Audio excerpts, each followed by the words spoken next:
One day Tim, Jim, Marius, and Sean invited Cozy bowling. And then they said, we like football, so would it be good if we could play fantasy? This is fantasy football with Cozy. Layla, fantasy football, Layla, fantasy football, Layla. Ah! Are you ready for fantasy football with Cozy?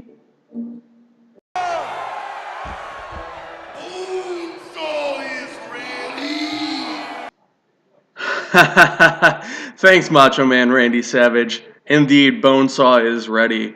And thanks again to Fantasy Football Layla for recording that clip. This is Fantasy Football with Cozy Week 10.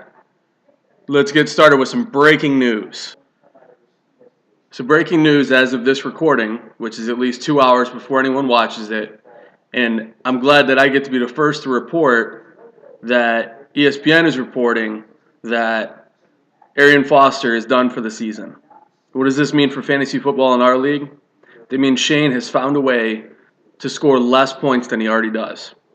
We interrupt this advertisement to blow your mind! So let's take a look at what this does to the first round of our draft. And as you can see, this is just another disappointment in the first round. All but 3 guys have actually been a huge disappointment this year. Some could argue that Adrian Peterson is a bit of a disappointment being taken first overall, but at least he's still playing. But I think everyone could agree that the absolute best pick in the first round was Calvin Johnson, which actually appears to be taken by Cozy. So, suck it. Alright, so we have some matchups to look at here. Let's start with Jim versus Dan Medic. And ESPN actually has this one projected in favor of Dan, and I have to agree. Jim, your team unfortunately has been hit by the injury bug with Aaron Rodgers going down, Julio Jones going down, and that awesome pick of Trent Richardson is really paying off for you. So unfortunately, your team's really disappointing at this point. However, you take a look at Dan, I think his trio of wide receivers is going to walk all over you today. Dan, actually, if you could, just bench the rest of your players, leave your wide receivers in, and you'll still beat Jim today. Speaking of disappointments, let's look at Shane's team. Shane going up against Sean. Shane, your team blows.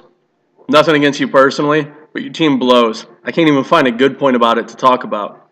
Sean, I helped his team get better this week by giving him Jordy Nelson.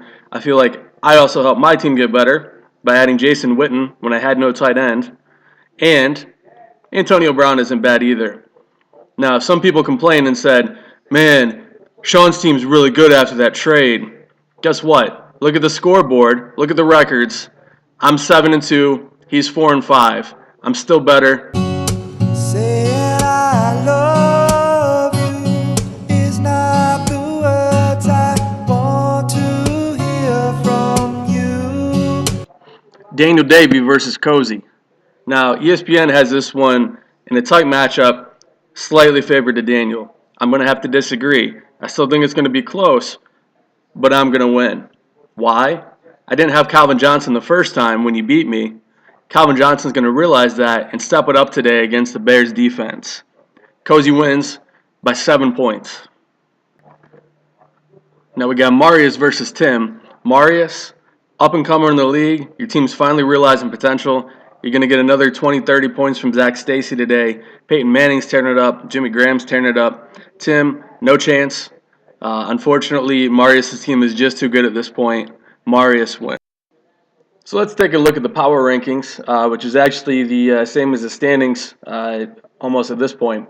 At the top, you have the 2 division winners, myself and Daniel, and then followed by a 5-way tie for 3rd place with Shane just 1 game out of the mix, even though his team blows at the bottom. As a reminder, playoff format, you have the 2 division winners get the automatic berths, and then it's the next 2 best teams. It doesn't matter what divisions they come from. So at this point, 5 weeks left, still anyone's game. Also a reminder, trade deadline is after next week's games.